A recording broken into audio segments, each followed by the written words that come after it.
Hello friends, welcome to our channel RDY Ankur. और आज से हम स्टार्ट करने जा रहे हैं अपने चैनल पर English foundation classes. English foundation classes के अंदर हम सीखेंगे कि इंग्लिश को किस तरीके से पढ़ना है और हम हर एक कंसेप्ट को बड़े ही आराम से और बड़े ही नॉर्मल वे में समझते हुए चलेंगे। और इंग्लिश फाउंडेशन क्लासेस का हमारा जो उद्देश्य है, जो हमारा पर्पज़ है, वो ये है कि अगर कोई बच्चा स्कूल लाइफ में है तो उसे इंग्लिश समझने में आसानी रहे कि वो क्या पढ़ रहा है, क्या नहीं पढ़ रहा है। अगर कोई कॉम्पिटिटिव एग्जाम्स की भी तैयारी कर रहा है तो उसके लिए भी इंग्लिश इजी हो जाए और वो अच्छे से अच्छे नंबर इंग्लिश में टारगेट कर सके। तो बिना वक्त गवाए चालू करते हैं हम इंग्लिश फाउंडेशन क्लासेस। ओके, तो सबसे पहला क्वेश्चन जो आता है हमारे दिमाग में ये आता है, जब भी हम इंग्लिश पढ़ना स्टार्ट करते हैं तो सबसे पहले सोचते हैं कि इंग्लिश हम पढ़ना शुरू कहाँ से करें, कि कहाँ से पढ़ना शुरू करें। तो हमेशा याद रखो, इंग्लिश जो होती है हमेशा लेटर्स से शुरू की जाती है। और अपन जानते हैं कि इंग्लिश में 26 लेटर्स होते हैं। कौन कौन से होते हैं? ABCDEFGHI JKLMNOPQRSTUVWXYZ। ठीक है, तो ये 26 लेटर्स होते हैं अपने इंग्लिश में। और इन्हीं से पूरी की पूरी जो इंग्लिश है वो बनती है। तो सबसे पहले तो हमें क्या आना चाहिए, ये 26 के 26 लेटर्स पता होना चाहिए। और इनको बोलते किस तरीके से, इनको प्रोनाउंसिएशन किस तरीके से करते हैं, वो भी हमारा क्लियर होना चाहिए, जिससे कि हम 1% की भी गलती ना करें। तो देखिए, आगे बढ़ते हैं जब, तो अपन जानते हैं लेटर्स हमारे कितने होते हैं? 26 होते हैं। अब लेटर्स से ही क्या बनता है? वर्ड बनता है। अब वर्ड लेकिन होता क्या है? दो से अधिक लेटर्स का ग्रुप, 2 या 2 से अधिक लेटर्स का ग्रुप, जो कि जब आपस में जोड़े जाएं तो उनका एक मीनिंग निकले, उनका एक मीनिंग जो मीनिंगफुल हो। तो ऐसे जो ग्रुप्स बनेंगे लेटर्स के, उसको अपन क्या बोलेंगे? उसको हम बोलेंगे वर्ड। ठीक है, और वर्ड के बाद फिर क्या आता है? सेंटेंस। अब इसमें क्या होता है कि 2 या 2 से अधिक वर्ड जब आपस में ग्रुप में जोड़े जाएं और उनका एक सेंस निकले, उनका एक मीनिंग निकले, तो वो क्या कहलाता है? एक सेंटेंस कहलाता है। एक कंप्लीट मीनिंग जो सेंटेंस देता है, जो वर्ड का ग्रुप एक कंप्लीट मीनिंग देता है, उसको ही हम क्या बोलते हैं? सेंटेंस बोलते हैं। और जब ऐसे ही 2 या 2 से अधिक सेंटेंसेस आपस में जुड़ते हैं, 2 या 2 से अधिक सेंटेंसेस आपस में जुड़ते हैं और उनका एक मीनिंग निकलता है, और जो मीनिंगफुल होते हैं, तो क्या तैयार होती है हमारे पास? स्पीच तैयार होती है। किसी भी चीज को जब बोलते हैं, एक भाषण तैयार होता है, एक स्पीच तैयार होती है।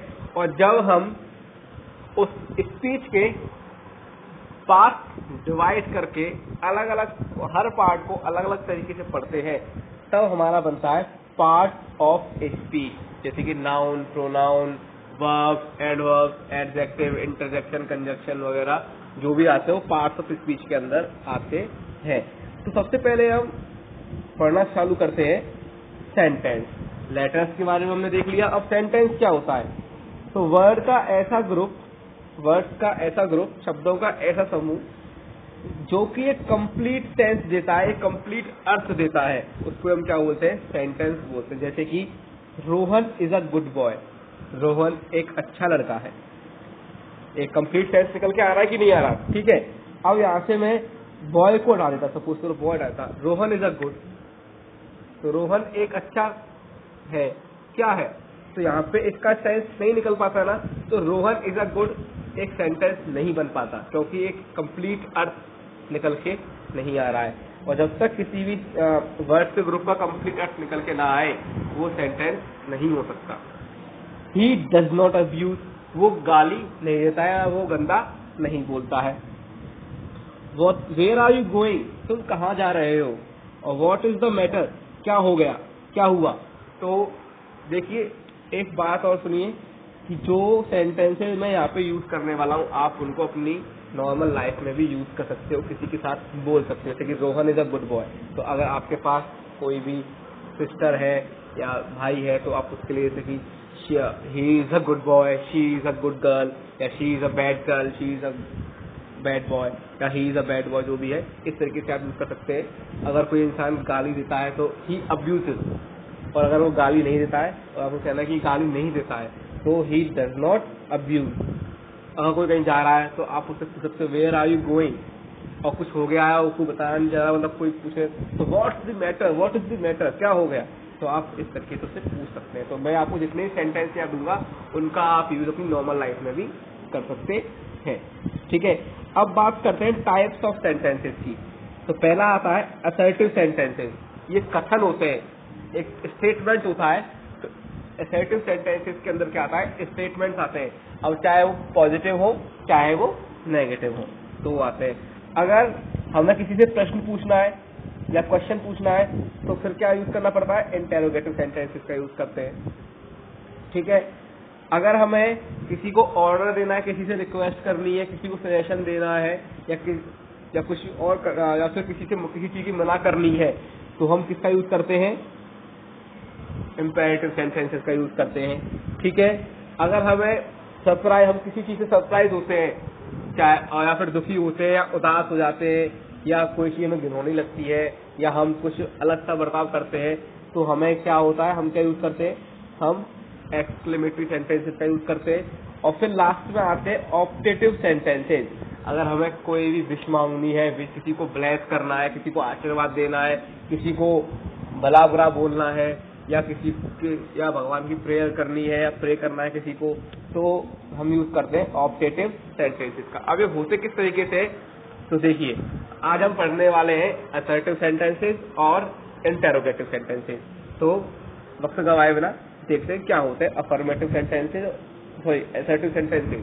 तो असर्टिव सेंटेंसेस वो होते हैं जो कि क्या होते हैं, एक तरीके से स्टेटमेंट होते हैं। और स्टेटमेंट हमेशा क्या होता है, या तो पॉजिटिव होता है या नेगेटिव होता है। और पॉजिटिव स्टेटमेंट को अपन क्या बोलते हैं, अफर्मेटिव सेंटेंस बोलते हैं। और नेगेटिव स्टेटमेंट को अपन क्या बोलते हैं, नेगेटिव सेंटेंस बोलते हैं। और इसका नॉर्मल स्ट्रक्चर क्या होता है, पहले सब्जेक्ट आता है और उसके बाद क्या आती है, वर्ब आती है। अब वर्ब चाहे मेन वर्ब आए, मतलब वर्ब की first form, second form, third form, fourth form, fifth form, या वर्ब की रूट फॉर्म, या फिर सब्जेक्ट या फिर हेल्पिंग वर्ब आए, लेकिन आएगा इसी तरीके से। ठीक है, तो पहले सब्जेक्ट आएगा फिर उसके बाद क्या आएगी, वर्ब आएगी। ठीक है, तो देखिए पहला सेंटेंस जैसे हमारे पास एग्जांपल है कि राजेश इज अ ट्रस्ट वर्दी बॉय। राजेश एक ऐसा लड़का है जिसपे हम ट्रस्ट कर सकते हैं, ट्रस्ट वर्दी है, इस पे हम भरोसा कर सकते हैं। तो राजेश एक भरोसे लायक लड़का है। तो ये क्या है, एक स्टेटमेंट ही तो है राजेश के बारे में। तो ये क्या पॉजिटिव हुआ, तो इसमें कोई नेगेटिव सेंस निकल के नहीं आ रहा है। तो स्टार्टिंग में क्या है राजेश, और उसका क्या है इज, तो राजेश हो गया सब्जेक्ट और इस क्या हो गया वर्ब। तो यानी सब्जेक्ट प्लस वर्ब आ रहा है कि नहीं आ रहा। ठीक है, अगला है he does not try to cheat anyone. उसने किसी को चीट करने की कोशिश नहीं की। He does not try to cheat anyone. तो हमने किसी के बारे में स्टेटमेंट दिया कि उसने चीट करने की कोशिश नहीं की, तो ये क्या हुआ, नेगेटिव स्टेटमेंट हुआ। तो ही तो क्या हो गया, सब्जेक्ट हो गया, और डज नॉट ट्राई क्या हो गया, एक तरीके से वर्ब की फॉर्म हो गई। यहाँ पे तीन चीजें हैं अलग अलग, हेल्पिंग वर्ब अलग है और मेन वर्ब अलग है। या फिर सिंपल बोलूं तो यहाँ पे जो भी चीजें हैं हम आपस में बाद में डिस्कस कर लेंगे, लेकिन यहाँ पे इतना मालूम पड़ गया कि यहाँ पे सब्जेक्ट है और वर्ब है। ठीक है, अगला है Neha and Pooja are childhood friend. Neha और पूजा बचपन की दोस्त है। तो ये पॉजिटिव सेंटेंस हुआ, पॉजिटिव स्टेटमेंट हुआ। तो नेहा एंड पूजा तो क्या हो गया, सब्जेक्ट हो गया, आर क्या हो गया, वर्ब हो गया। ठीक है, अगला है they are always ready to help the needy. वो किसी जरूरतमंद की सहायता करने के लिए हमेशा तैयार रहते हैं। तो इसका क्या होगा, दे क्या हो गया, सब्जेक्ट हो गया, आर क्या हो गया, वर्ब हो गया, पॉजिटिव स्टेटमेंट है। तो ये क्या है, असर्टिव सेंटेंस हो गया, असर्टिव सेंटेंस हो गया। ठीक है, अगला है my father is a doctor. मेरे पिताजी एक डॉक्टर है। तो ये क्या है, पॉजिटिव सेंटेंस हो गया। माय फादर क्या हो गया, सब्जेक्ट, इज क्या हो गया, वर्ब हो गया। अगला है ही नेवर टेल्स अ लाई। वो कभी झूठ नहीं बोलता। तो यहाँ पे क्या हुआ, नेगेटिव सेंस निकल रहा, तो नेगेटिव सेंटेंस हो गया। ही क्या हो गया यहाँ पे, सब्जेक्ट, नेवर क्या हो गया, जो नेगेटिव सेंस देता है वो वर्ड हो गया। ठीक है। अब नेवर क्या होता है, एडजेक्टिव है या एडवर्ब है, जो भी है हम उसके बारे में बाद में पढ़ेंगे। तो इसका आता है टेल्स, तो टेल्स क्या होगा, यहाँ पे वर्ब हो गई, ठीक है। तो इसको हम इस तरीके से होते हैं हमारे असर्टिव सेंटेंसेस। अब बात करते हैं इंटेरोगेटिव सेंटेंसेस। तो इंटेरोगेटिव सेंटेंस में सबसे पहली चीज क्या होती है कि प्रश्न पूछा जाता है, और जब प्रश्न पूछेंगे तो लास्ट में क्या लगाएंगे, क्वेश्चन मार्क लगाएंगे। सबसे पहले तो आपको यही चेक करना है कि वहाँ पे क्वेश्चन मार्क है या नहीं। अगर वो क्वेश्चन मार्क लगा हुआ है तो ही वो इंटेरोगेटिव सेंटेंस होगा, अगर वहाँ क्वेश्चन मार्क नहीं लगाया हुआ है तो वो इंटेरोगेटिव सेंटेंस नहीं होगा। तो अब इंटेरोगेटिव सेंटेंस में सबसे पहले आते हैं WH वर्ड वाले। कौन से आते हैं, WH वर्ड वाले। जैसे कि अब WH वर्ड कौन कौन से होते हैं, what, who, whom, which, whose, where, when, why, how, etc. और भी बहुत सारे होते हैं, उन सब के बारे में हम जब आगे पढ़ेंगे, जब ग्रामर पढ़ते जाएंगे धीरे धीरे करके, तो इनके बारे में पढ़ेंगे। बस आपको अभी इतना याद रखना है कि WH वर्ड वाले सेंटेंसेस होते हैं, उनका मेन तरीका क्या होता है कि सबसे पहले WH वर्ड आएगा और उसके बाद क्या आएगी, हेल्पिंग वर्ब आएगी। WH वर्ड और उसके तुरंत बाद क्या आएगी, हेल्पिंग वर्ब आएगी, कुछ और नहीं आएगा। और उसके बाद फिर क्या आएगा, जस्ट उसके बाद क्या आ जाएगा, क्वेश्चन मार्क लगा हुआ आ जाएगा। क्या लगा हुआ आ जाएगा, क्वेश्चन मार्क। हमें देखना ही देखना, क्वेश्चन मार्क अगर नहीं होगा तो वैसे ही हमारे पास क्या होगा, वो इंटेरोगेटिव सेंटेंस नहीं होगा, ठीक है। देखिए जैसा कि पहला सेंटेंस है, व्हाट डू यू वांट, तुम क्या चाहते हो। अब यहाँ गौर करो, WH वर्ड पहले है, उसका डू आ रहा है, डू क्या हो गया, हेल्पिंग वर्ब हो गया, होगा कि नहीं हो गया। तो इसका अर्थ क्या हुआ, तुम क्या चाहते हो, लास्ट में क्या क्वेश्चन मार्क आ गया, तो ये हो गया इंटेरोगेटिव सेंटेंस। अच्छा, अब मैंने इसको लिखा व्हाट यू वांट। अब यहाँ गौर करूं तो व्हाट आ रहा है, WH वर्ड है, क्या उसके बाद हेल्पिंग वर्ब आ रही है, नहीं आ रही। टाइप क्या आ रहा है, यू आ रहा है, यू क्या हो गया, सब्जेक्ट ऑब्जेक्ट जो भी है, लेकिन हेल्पिंग वर्ब नहीं है। तो इसी वजह से ये क्या होगा, ये क्वेश्चन इंटेरोगेटिव सेंटेंस नहीं होगा। और इस सेंटेंस का अर्थ क्या होगा, भले ही व्हाट आगे आ रहा है, WH वर्ड आगे आ रहा है, लेकिन इस सेंटेंस का अर्थ क्या होगा कि तुम जो चाहते हो। इसका अर्थ क्या होगा, तुम जो चाहते हो। अच्छा, अब ऐसे ही व्हाट का एक और यूज देखिए, what an idea. What an idea, जैसे कि हम किसी से बात कर रहे हैं और हमने किसी को बताया कि यार मैं इस काम को ऐसे करते हैं, यार क्या आइडिया है यार तेरा, तो यार क्या आइडिया है तेरा। तो इसको ये क्या हुआ, ये क्वेश्चन तो हुआ नहीं, हमने क्या कहा, उसके आइडिया को सुन के अपना एक फीलिंग दिया कि यार शॉकिंग फीलिंग दिया और मजा आ गया आइडिया सुन के। तो व्हाट एन आइडिया, उसको अपन क्या बोलते हैं, आपने एड देखा हुआ, आइडिया का एड आता है आइडिया सिम वाले का, व्हाट एन आइडिया सर जी। तो क्वेश्चन नहीं है, वो वहाँ पे क्या दे रहा है, सरप्राइज हो रहा है उस आइडिया को सुन के। तो इसको ऊपर ये जो आएगा, ये किसमें आएगा, एक्सक्लेमेटरी सेंटेंस में आएगा। किसमें आएगा, एक्सक्लेमेटरी सेंटेंस में आएगा, ठीक है। तो हमने देखा WH वर्ड है, देखिए उसके इंटेरोगेटिव सेंटेंस ही बनता है, सिंपल सेंटेंस ही बनना था, और एक एक्सक्लेमेटरी सेंटेंस भी यहाँ पे निकल के आया, ठीक है। तो फिर उसके बाद आते हैं, अब देखिए अब यहाँ पे क्या है, डू यू लव मी, क्या तुम मुझसे प्यार करते हो। इसका अर्थ हुआ क्या तुम मुझसे प्यार करते हो, लेकिन यहाँ पे WH वर्ड स्टार्टिंग में नहीं है। तो इसका मतलब क्या हुआ कि क्वेश्चन मार्क तो है लेकिन WH वर्ड नहीं है, यानी कि जो इंटेरोगेटिव सेंटेंस होते हैं WH वर्ड के अलावा अलग तरीके से भी चालू होते हैं, वो होते हैं हेल्पिंग वर्ब वाले, जो इनके स्टार्टिंग में क्या आती है, हेल्पिंग वर्ब आती है। तो इनमें क्या होगा, पहले हेल्पिंग वर्ब होगी, उसके बाद क्या होगा, सब्जेक्ट होगा, और फिर लास्ट में क्या होगा, क्वेश्चन मार्क होगा ही होगा। तो हमें ये चीज भी देखनी है, ठीक है। तो दोनों तरीके से पढ़ लिया। अब देखिए क्या होता है इसमें। अब मैंने एक चीज अभी बताई आपको, डू यू लव मी, तो इसमें क्या हो रहा है, क्या आप मुझसे प्यार करते हो, या तुम मुझसे प्यार करते हो, ठीक है।